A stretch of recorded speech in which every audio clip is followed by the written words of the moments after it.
Welcome back to the Classic Motor Hub for another Hub Drives. I'm Angus MacCurrach, and today we're going to be talking about this fabulous 1954 Lancia Aurelia B20. The Aurelia was launched by Lancia in 1950. They launched it first as a sedan, as one of their core road-going models, and it was, interestingly, like all Lancias, very technically advanced. It was the first production car to have a V6 engine. The early cars had a 1750cc engine in them, and they were putting out about 56, 58 brake horsepower, something like that. And they were really advanced. Good cars. They had the gearbox mounted over the rear axle to help with weight distribution, and they also used inboard rear brakes to help with the unloaded wheel weight. So all of that is typical Lancia, looking to get the best performance out of their cars. The cars were developed throughout the years, and what's quite confusing to people new to the Aurelia is the number of different series there are. There are in total 6 series of the Lancia Aurelia, and a number of different models as well, just to confuse things even further. Today we're going to be looking at the B20, which is really the most sporting one. It's the 2-door coupe. They did a B10 version, which was the sedan, the more road-going one, and they also did a B24, which is a beautiful Spider version as well, but that came later on. The first series, as I say, had the 1750cc engine. The second series, they quickly upped the power and put in a 2-litre engine, and then in the third series, they upped that again in 1953 to a 2.5-litre engine. The car we have here is a 4th series car. For many, they think it's the sort of sweet spot of it all. It retained the 2.5-litre engine, but they put in a De Dion rear axle to help the traction, and they also improved the engine quite a lot by going from the more traditional white metal bearings onto shell bearings. The 5th and 6th series cars were more luxurious. They put in slightly bigger and better interiors, and the cars in general became quite a lot heavier. And because of that, the engine, which was now producing 118 brake horsepower for the Series 4, was reduced back to near 112 horsepower, but they increased the torque to make it more road tractable for the heavier weight on the 5th and 6th series cars. But the car we're looking at today is this fabulous 1954 Series 4 car. This car was an Italian car new. It was mainly around Milan, and it came to the UK in 2010. At this point, the owner took it to the Lancia specialist Thornley Kellam, who he asked to do a few minor repairs here and there.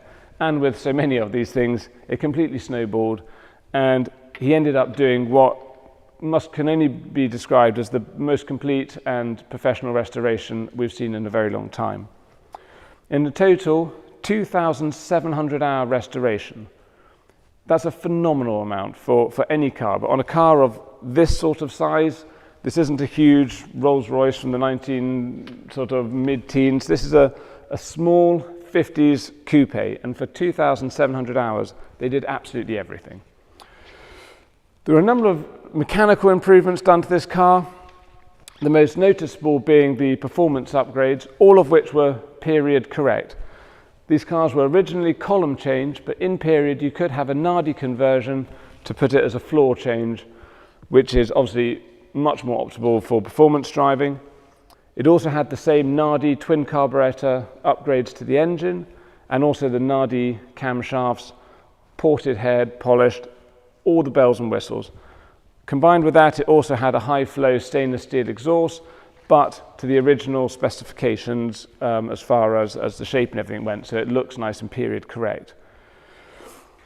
A few other interior improvements. They put in the rally-style seats, which are a sort of Zagato-style bucket seat, absolutely gorgeous. These recreation seats really hug you, and they are period correct items, but obviously recreations of those period pieces.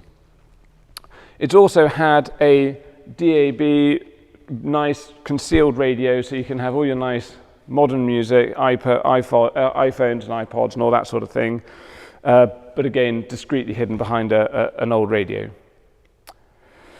It's quite interesting also just to highlight how successful the B20 was as a racing car. I mean, it was phenomenal. We're not talking about local club racing and hill climbing. To put it into perspective, in 1951, a 2-litre example of these cars came second in the Mille Miglia, which is amazing, considering the only car to beat it was a Ferrari 340. I mean, we're talking here against a 4-litre V12 Ferrari against a 2-litre V6 Lancia. An amazing achievement. Later that year, it went to Le Mans, and there they got first in class and 12th overall. Again, an amazing performance for a car like this. In 1952, they went to Targa Florio, and they took the first 3 places in the grueling rally at the Targa Florio. 1953, they went off and they won the Liège-Rome-Liège outright. And then 1954 to Capitol, they won the Monte Carlo rally outright. It's the first Lancia to win the Monte Carlo, and obviously that set a huge precedent given that the amazing rally history and connection that Lancia went on to have with that sport. So these are an absolutely top-notch sporting coupe of the 1950s. This is an absolute sweet spot, being the 4th series with all the Nardi upgrades and conversions, with all the modern luxuries, the bucket seats, fabulous interior, all beautifully Connolly leathered, and I really can't think of a nicer car to spend some time in. So we're going to get it on the road and show you what it's like to drive.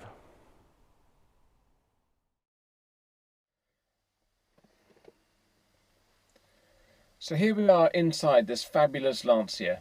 The first thing you'll notice is that it's this wonderful combination of sparse, quite sort of minimalist interior, but because the materials that are finished off with are so good, it has this wonderful opulent feel about it, which really makes it feel like a very special place. The seats are finished in this beautiful Connolly leather upholstery. It's just the most comfortable seats you'll ever sit in, and there's lots of details everywhere.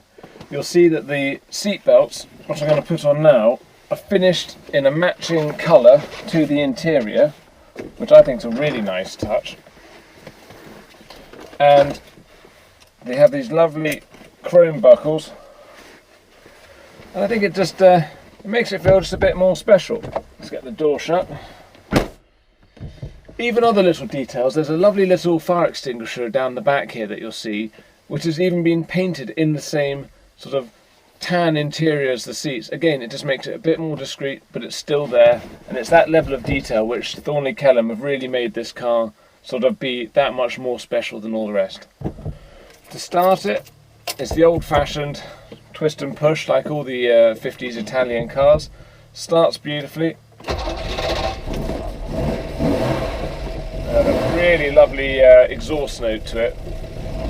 Just let it warm up briefly. But it is a fabulous car. This interior is just, as I say, that mixture of minimalism with good materials where there are materials. Pistol grip handbrake, European style, absolutely brilliant. So let's go off down the road.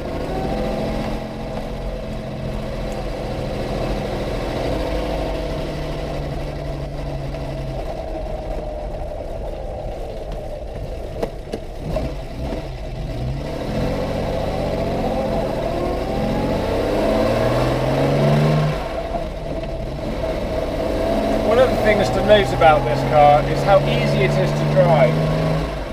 It's not a difficult car. It's everything's where you want it to be. The wonderful Nardi floor chain is right next to you, so it's just everything's where you want it to be. The steering wheel's this beautiful big Nardi wheel. And we'll just potter on down through the lanes here, so we're not going to take it too quickly. But it's got lots of torque. The twin Weber Nardi upgrade on this engine, a lovely period modification I should add. This is not some contemporary sort of upgrade. Period modification using new old stock. It gives it loads of torque. And that's what makes the driving so nice. Yes, you've got the top end power,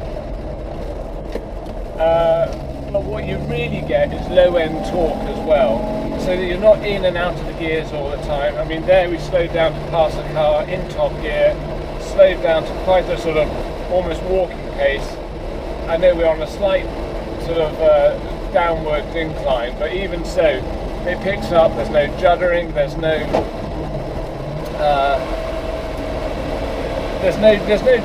difficulty. It's just a very easy car. Another thing to mention in this car is the lovely light interior. They always look like they've got a low roof line, which they do to a degree, but the A-pillars, like lots of 50 cars, are very delicate. Same with the B-pillars.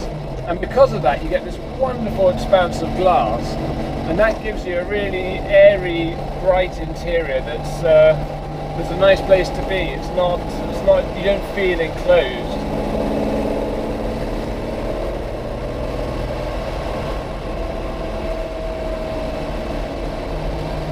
One of the other things I love about this car are these huge dials. Two big Beglia dials right in front of you. Obviously your rev counter and your speedo, but set in amongst them you've also got your oil pressure, your fuel. It's simple, but at the same time very easy to read, very elegant, and they, as I say, they just fit in with that beautiful minimalist 50s interior.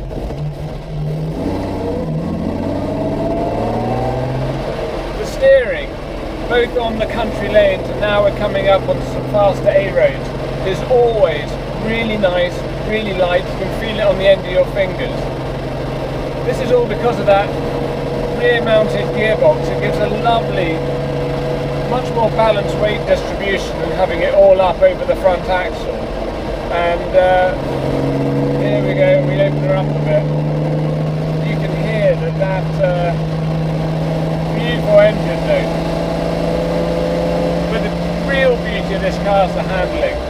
Yes, it's a sit at 60, 70, 80 plus miles an hour, but the handling is where it really comes alive. And you can understand why on those rough and ready courses, like the Miele, like the Targa Florio, even the Mans, you can see why these cars did brilliantly well on the loose stuff, winning the Monte Carlo.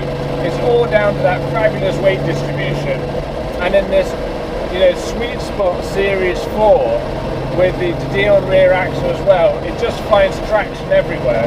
It's an absolute joy to drive.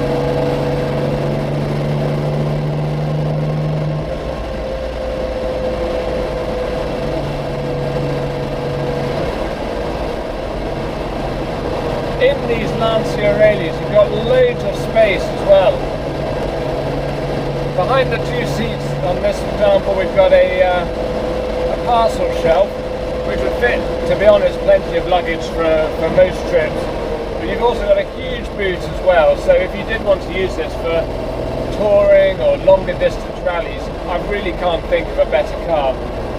They fit in all the luggage, they fit in all the shopping. There's no place where this car doesn't feel absolutely practical and usable.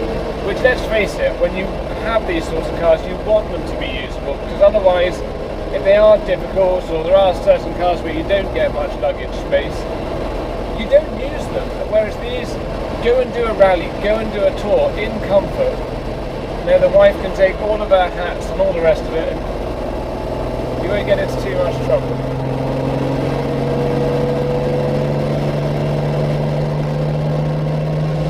We've got a bit more open road now.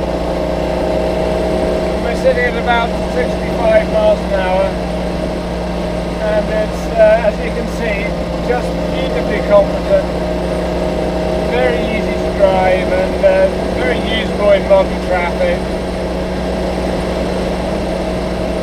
It's quite hard to believe that this car's 1954. I mean, it feels more like 1984. It feels like a Golf. It's so well put together, and that's a real reflection both of Lancia themselves and of a very good restoration.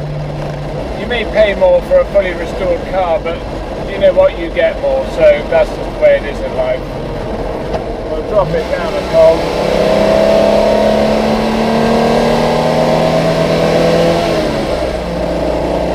It sounds glorious as well.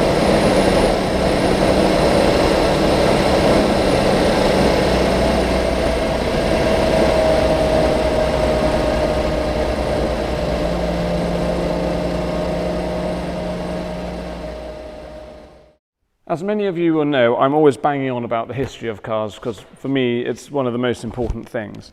And what comes with this car is this beautiful presentation pack, which was lovingly done by Thornley Kellam, the people who restored this car for the owner. And it's a really nice touch, I have to say. They've made it up using the same Connolly leather which trims the interior. And inside here they've put together this absolutely wonderful hardback book, showing the restoration and history of the car.